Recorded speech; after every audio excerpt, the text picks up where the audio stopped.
Detente, yes you. What you are about to see is not just another Bible story. It is the hidden story of a being so imposing, so defiant, that he dared to stand face to face not only with Moses, but with God himself, a name that few dare to pronounce. A giant the Bible mentions in few words, but whose mere existence made mountains tremble, sent entire armies fleeing, and left indelible marks on human history. A man, no, a colossus, a titan, the last of his line, the absolute king of Bashan. And in a time when men still remembered the steps of the Nephilim, where the shadows of the Rephaim rose on the peaks, and where the word fear had weight, he arose, of impenetrable body, of arrogant soul, and with a will as strong as the iron of his bed, a bed that was almost 4 meters long, made to contain not only his body, but his ego. But who was Og?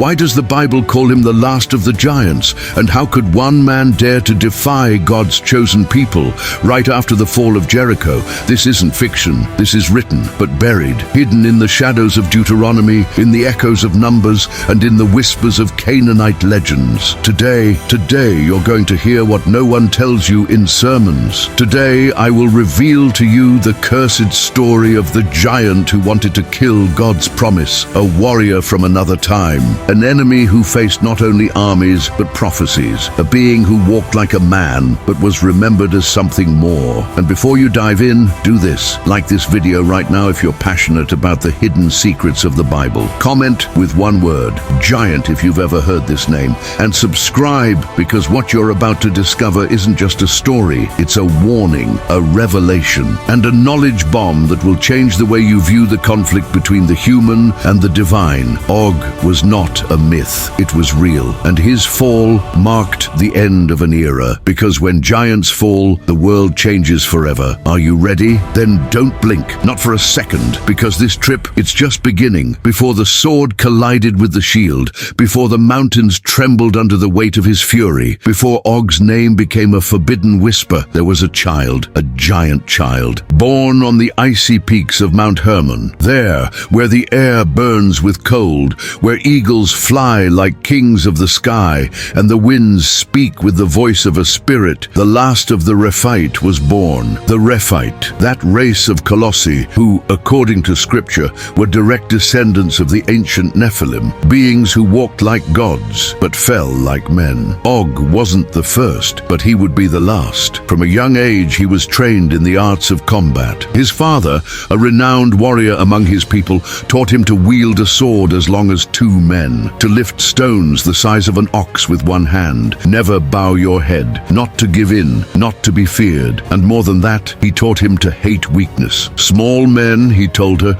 don't know the weight of a kingdom. They don't know what it means to defend a lineage. Og listened to him in silence, while his muscles grew, his back broadened, and his heart hardened. And so on that throne of snow and granite, the future king of Bashan was born, a giant not only in body, but in soul. But Og did not become a legend only because of his strength. He became a myth for his ambition, for his conquests, for building fortresses where there were only ruins, for sowing fear in hearts that had never feared anything. From their first confrontations, his name became a threat. Arab, Edrei, Salka, every battle was a symphony of steel, blood, and glory. Wherever Og marched, the earth opened up. Where Og roared, the enemies trembled. His sword cut through the air like liquid fire, and his bed, the famous iron bed mentioned by Moses himself, was not a luxury, but a trophy, a silent proclamation that there was no creature in Canaan that could equal him. But history is not written only with victories. Not even the Bible mentions anyone. Something changed. A rumor began to spread through the valleys. A people without a homeland, led by a prophet with a fiery face and fiery words. A people who did not conquer by force, but by promises. A people marching under an invisible banner. A God who had no statue, no temple, no face. But that opened the sea. That destroyed empires with just a breath. Who tore down walls with trumpets and brought down kings with plagues. Og listened, and he laughed. Slave superstitions, he muttered contemptuously. But deep down, something was moving. In his dreams, he saw columns of fire, armies without armor, but with eyes like embers, and a staff, a simple shepherd's staff, that made the earth tremble. The threat was still distant, but its shadow was already cast over Bashan, and Og, though he didn't know it yet, was about to face not just a war, but his judgment. The land of Bashan was not only fertile, she was feared. Since ancient times, it was considered a threshold between the human and the supernatural. Its hills were not just mountains, they were witnesses. Their valleys were not simple fields, they were cemeteries of fallen giants. And their king, Og, was more than a monarch. He was a symbol, the last guardian of a cursed lineage. While in other regions kings signed treaties,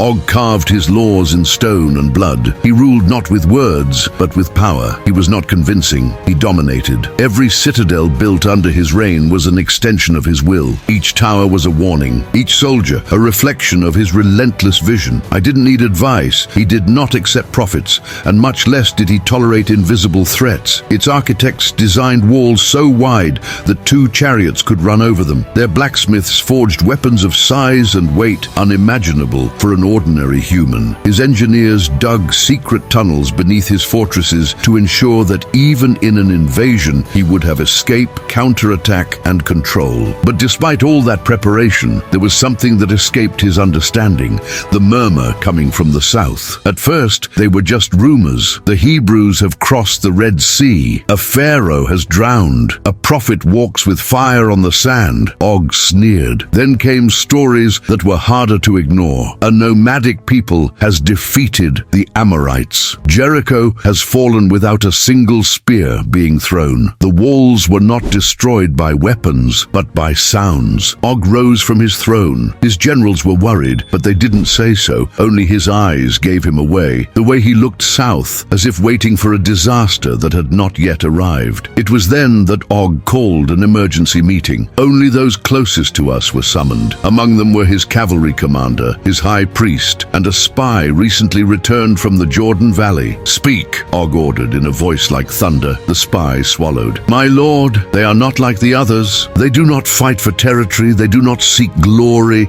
They obey someone. A king? No, something else. They call him He Who Is. He has no form, but they follow him as if he were right in front of them." A silence weighed on the room like a stone. Og frowned. "And what does this He Who Is do?" "The impossible," the spy whispered. "He parts the sea. He makes water gush forth from the rock. He kills with plagues and protects his own with a pillar of fire." Og's laughter echoed off the walls. "Then it will be a pleasure to crush his illusion. I am Og, the last of the giants. Let that faceless god come. He will see what true power is." But in the solitude of his chamber, Og did not laugh. The iron bed where he slept, that monument to his strength, no longer seemed so safe. He dreamed of armies of men who would not flee before his roar. He dreamed of a cane that held his hands. I dreamed of silence, because that was the most disturbing thing about this enemy.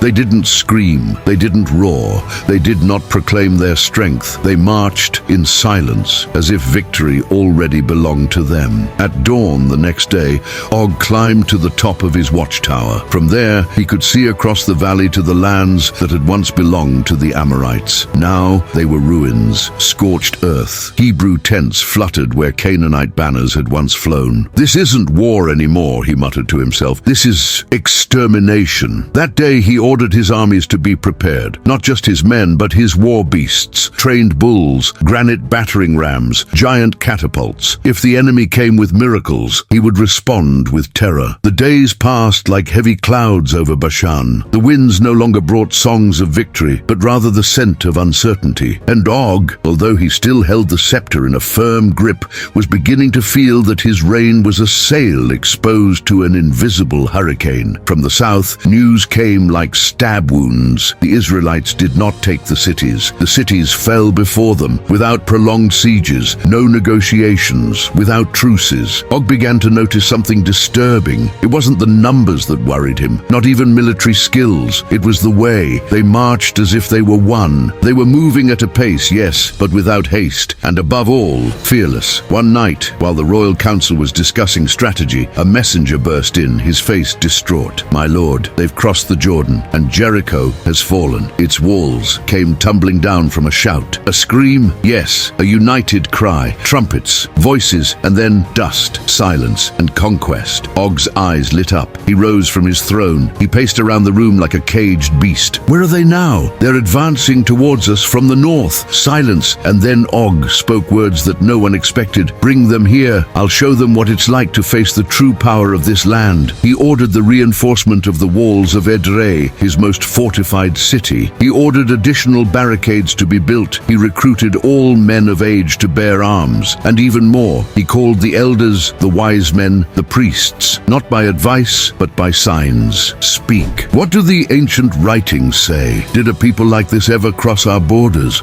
One of the wise men trembled before answering. "Yes, centuries ago, a people without a king, but with fire in their eyes. They were stopped, but one returned, a man named Moses. And now, those people are returning, but Moses is dead. And who leads them? A man named Joshua. They say he was a disciple of the prophet, that he walks in his spirit, and that God is with him." The name lingered like an omen. Joshua, not a king, not a giant, just a man, but with something Og never had, a promise. During the night before the big move, Og couldn't sleep. His body was strong, his army was ready, his kingdom was armored, but his spirit doubted. From his tower, he watched the enemy campfires in the distance. They seemed few, but stable, ordered, calm down. And then he heard something that chilled him. A song. It wasn't a war cry. It was not a blood anthem. It was worship. As if the Hebrew soldiers were not preparing to kill, but to obey. Og returned to his bed, the iron bed that so many respected. He sat on the edge with the sword across his legs. He remembered his father's words. "A king does not fear, but a wise man listens to fear." And for the first time, Og felt divided. Giant on the outside, man inside, shadow between faith and pride. At dawn, when the war horn sounded, he stood up like a god, but with the soul of a condemned man. Dawn broke, with a golden fire over the Edrei valley. The shadows of the giants no longer lengthened. Instead, fear filled the air. Og, the Colossus, the last of the Rephait, rose from his iron throne with steps that made the earth itself tremble. His gaze, fierce and defiant, scanned the distance, seeking out the approaching enemy with a calmness that infuriated him. On the other side, Joshua led his army with inexplicable serenity. Without ostentatious armor or war cries, they marched firmly, determinedly, as if an invisible force guided each step. The trumpets blared with a sacred sound, and their chants filled the air, reverberating in the mountains and making even the stones vibrate. The crash was brutal. Og charged into battle with the force of 1,000 storms. His sword traced deadly arcs, felling dozens of warriors with each blow. But no matter how many fell, the Hebrew army advanced relentlessly. His faith seemed like an invisible shield protecting him from despair. At a crucial moment, Og felt a dull blow on his back. An arrow pierced his armor. An unknown pain shook him. He turned to see Joshua standing on a hilltop, arms stretched to the sky, calling upon a power Og could not understand. The earth shook beneath their feet, and a dark storm formed over the battlefield. Og fell to his knees. His sword, which had been an extension of his will, fell to the ground with a clatter. For the first time, the giant felt afraid, the fear that not even his strength could dispel. Joshua walked slowly toward him unarmed, just with the presence of someone who knows victory is written. "It is not I who defeats you," he said in a firm voice. "It is the Lord of Israel who dictates your destiny." Og looked up at a sky covered with dark clouds. He understood that his earthly power could not compete with divine will. The storm broke out with fury, and the last titan of Bashan was defeated, his reign coming to an end. After the fall of the giant, the world changed forever. Bashan, that imposing land that had been synonymous with power and fear, surrendered to an invisible but implacable God. The names of the Rephait slowly disappeared from human chronicles, leaving only echoes and legends. But Og's story did not end with his defeat. His iron bed, which had symbolized his supremacy, was preserved as a monument to the mortality of the giants, a perpetual reminder that no matter how great we are, there is a power that transcends physical strength. And here comes the question that no one dares to ignore. What does this ancient story teach us in modern times? Could it be that, like Og, we sometimes cling to a power that seems invincible but is destined to fall? Could it be that true greatness is not measured in strength but in humility, to recognize what is beyond our control? If this story has fascinated you, if you feel you have discovered something that will change the way you see the world, I invite you to do the following. Like now, so more people can learn about this hidden story. Leave your comment with the word giant if you think there are more mysteries to be discovered in the Bible. And don't forget to subscribe so you don't miss the next revelations we have in store for you. The legend of Og is more than a myth. It's a mirror